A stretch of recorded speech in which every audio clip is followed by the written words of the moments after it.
Breaking news. YSRCP spokesperson Posani మురళీకృష్ణకి heart stroke వచ్చిందా? ఆయన ప్రస్తుతం రాజంపేట సబ్ జైల్లో ఉన్నారు. ఆయనకి సడన్గా హార్ట్ స్ట్రోక్ వచ్చింది. హాస్పిటల్కి వెంటనే తరలించారంటూ కూడా ఒక వార్త వెలుగులోకి రావడం జరిగింది. ఇందులో ఎంతవరకు నిజం ఉంది? ఇదేమైనా పుకారా, లేకపోతే వైసీపీకి సంబంధించిన వాళ్ళు ఒక డ్రామా ప్లే చేస్తున్నారా? ఇందులో వాస్తవాలు ఏమున్నాయి అసలు? ఈ పూర్తి విషయాలన్నీ కూడా మనం తెలుసుకునే ప్రయత్నం చేద్దాం. అయితే పోషాని మురళీకృష్ణ గారు గత 3 రోజుల క్రితం ఇక్కడ ఆయన ఉండే నివాసంలో పోలీసులు వచ్చి అరెస్ట్ చేసి తీసుకెళ్లారు పలు సెక్షన్స్ కింద. సో ఆ సెక్షన్స్ ఏంటి, ఎందుకు అరెస్ట్ చేశారో మీ అందరికీ బాగా తెలుసు. అంటే గతంలో వైఎస్ఆర్సీపీ పార్టీ అధికారంలో ఉన్నప్పుడు ఆయన కొన్ని ప్రతిపక్ష పార్టీలపైన, అలాగే వ్యక్తిగతంగా కొంతమంది రాజకీయ నాయకులపైన ఆయన చాలా పదాజాలంతో దూషించారు. అందుకని చెప్పి అతన్ని అరెస్ట్ చేశారని చెప్తున్నారు. అయితే అతని మీద అవే కాకుండా ఇంకా వేరే కేసులు కూడా ఉన్నాయి. దాదాపు 16 కేసుల వరకు కూడా ఉన్నాయంటూ కూడా చెప్తున్నారు. అయితే ప్రస్తుతం మరి ఆయన ఆరోగ్య పరిస్థితి ఏంటి? నిన్న రాజంపేట సబ్ జైల్లో ఆయనకి నిజంగానే గుండె నొప్పి వచ్చిందా? ఆయనకి ఆరోగ్యం బాగాలేదా? ఇందులో వాస్తవం ఎంత ఉంది? సరే, ప్రస్తుతం మనతో పాటు ఈ విషయాలన్నీ కూడా మాట్లాడడానికి మా ప్రతినిధి ప్రియాంక లైన్లో ఉన్నారు. ఒకసారి మాట్లాడే ప్రయత్నం చేద్దాం. ప్రియాంక, చెప్పండి, నిజంగానే పోషాని మురళీకృష్ణ గారికి సీరియస్గా ఉందా? అతను ప్రస్తుతం ఆరోగ్య పరిస్థితి ఏంటి? అతను చికిత్స తీసుకుంటున్నాడు ప్రభుత్వ ఆసుపత్రిలో అని చెప్తున్నారు. ఏమైంది అసలు?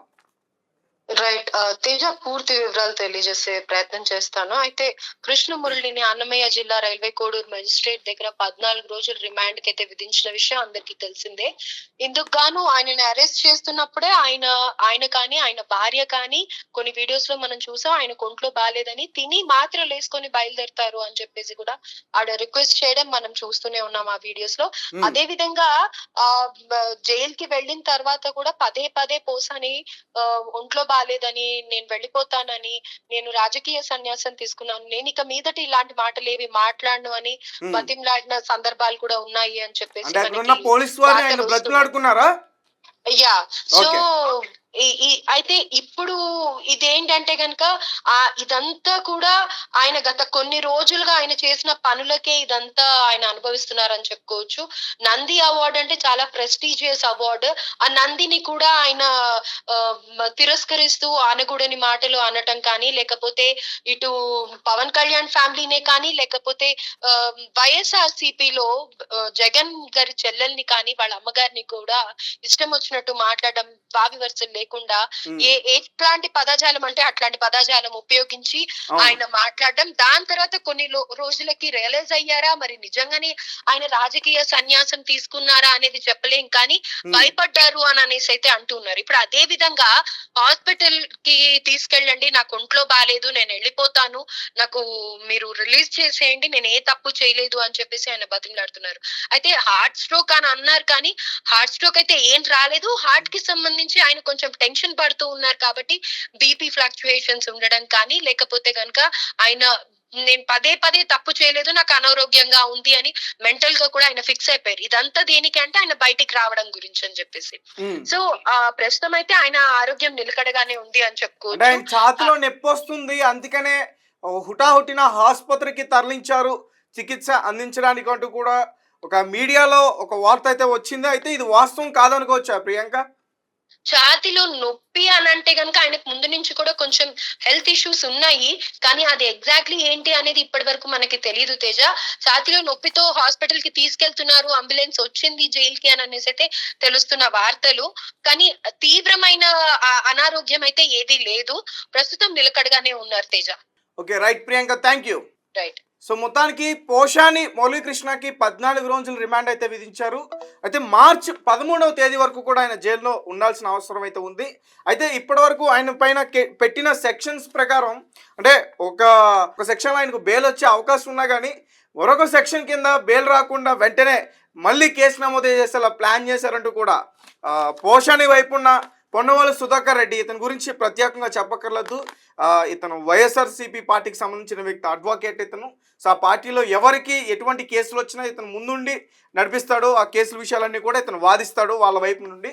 సో అతను చెప్తున్నాడు, దాదాపుగా అంటే ఒక రెడ్ బుక్ రాజ్యాంగాన్ని సృష్టించి ఈ కూటమి ప్రభుత్వం, ఈ టీడీపీ పార్టీ మొత్తానికి లోకేష్ గారు ఆ రెడ్ బుక్ రాజ్యాంగం తీసుకొచ్చి ఇలాంటి వ్యక్తులపైన డైరెక్ట్గా పార్టీకి సంబంధించిన వాళ్ళని ఎదుర్కోలేక ఇలాంటి వ్యక్తులపైన ఇలాంటి దాడులు చేస్తున్నారు. ఇప్పటి వరకు ఆయన రాష్ట్ర వ్యాప్తంగా, ఈ ఆంధ్రప్రదేశ్ రాష్ట్ర వ్యాప్తంగా మొత్తానికి 16 కేసులు పెట్టారు ఆయన మీద. ఒక కేసు పెట్టి అందులో బయటకు వచ్చే ఛాన్స్ ఉంటే వెంటనే బెయిల్ దొరికిన వెంటనే మరొక కేసు పెట్టేలాగా ఆయన ఇరికించారంటూ కూడా చెప్తున్నారు. అయితే తప్పేం లేదు, ఎందుకంటే గతంలో ఆయన వైఎస్ఆర్సీపీ పార్టీలో ఉన్నప్పుడు ఆయన నిజంగా చాలా అనుచిత వ్యాఖ్యలు చేశారు. ముఖ్యంగా వ్యక్తిగత విషయాలు కూడా, ముఖ్యంగా మెగా ఫ్యామిలీ కానీ, అలాగే పవన్ కళ్యాణ్ గారి గురించి కానీ, చంద్రబాబు నాయుడు గారి గురించి కానీ, లోకేష్ గారి గురించి కానీ, అంటే పార్టీ పరంగా మాట్లాడవచ్చు, అది తప్పు కాదు. ప్రజల వైపు నుంచి మీరు ఏదైనా ప్రశ్నించే ప్రయత్నం కూడా చేయొచ్చు, అది తప్పు కాదు. కాకపోతే వాళ్ళ వ్యక్తిగత జీవితాల గురించి ఆయన కొన్ని అనుచిత వ్యాఖ్యలు అయితే ఖచ్చితంగా చేశారని చెప్పుకోవచ్చు. మీరు ఎక్కడైనా ఆ వీడియోస్ అన్నీ కూడా చూడొచ్చు, చాలా బాగా వైరల్ అయినాయి. సో అందుకనే అతని పైన పలు సెక్షన్ల కింద కేసు నమోదు చేసి దాదాపు ఇప్పటివరకు, అంటే ఆయన పొన్నవోలు సుధాకర్ రెడ్డి గారు 16, 14 అని చెప్తున్నారు. అన్ని సెక్షన్స్ అయితే కాదు, అంటే ఇప్పటివరకు ఆయన పైన పెట్టి ఒక 7 సెక్షన్స్ అవేంటి ఒకసారి నేను చెప్తా. Section 1 BNS act section 196, section 353(2), section 111, section 299, section 341, section 336(3), section 47(1) and 2.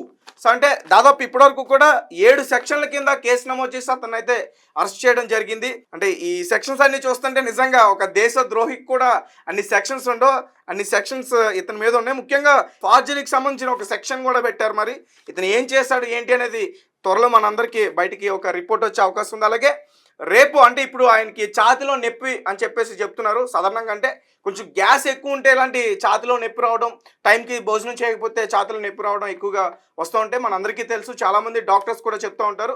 అయితే ఈ ఛాతి నొప్పిని తీసుకుని వైఎస్ఆర్సీపీ ప్రభుత్వం ఎలా అంటే ఒక డ్రామా ప్లే చేస్తుంది. పోషాని మురళీకృష్ణకి హార్ట్ స్ట్రోక్ వచ్చింది, అతనికి గుండె నొప్పి వచ్చింది అంటూ కూడా ఒక మీడియా కథనాన్ని బయటికి తీసుకొచ్చే ప్రయత్నం చేస్తుంది. అందులో ఎటువంటి వాస్తవం లేదు. ప్రస్తుతం ఆయన ఆరోగ్య పరిస్థితి చాలా బాగానే ఉంది. ఆయనకి ట్రీట్మెంట్ గవర్నమెంట్ హాస్పిటల్లో అందిస్తున్నారు. తర్వాత అతన్ని విచారించిన తర్వాత మళ్ళీ కోర్టుకి తీసుకెళ్ళి అక్కడికి హాజరుపరిచే పరిస్థితి అయితే ఉంటుంది. సో పోషాని మురళీకృష్ణ గారి పరిస్థితి అయితే నిలకడగానే ఉంది. ఆయన ఆరోగ్య పరిస్థితి, ఆయనకి ఎటువంటి ఇబ్బంది అయితే లేదు. సో అంటే రేపు సోమవారం కూడా అతన్ని విచారణకి పిలిచే అవకాశం కూడా ఉంటుంది. ఆ రోజు కూడా అతనికి ఈ కేసులకు సంబంధించిన డీటెయిల్స్ అన్నీ కూడా బయటకు వచ్చే ఛాన్సెస్ అయితే ఉన్నాయి. ఇది పోషాని మురళీకృష్ణ యొక్క news. Thank you for watching. Thank you so much.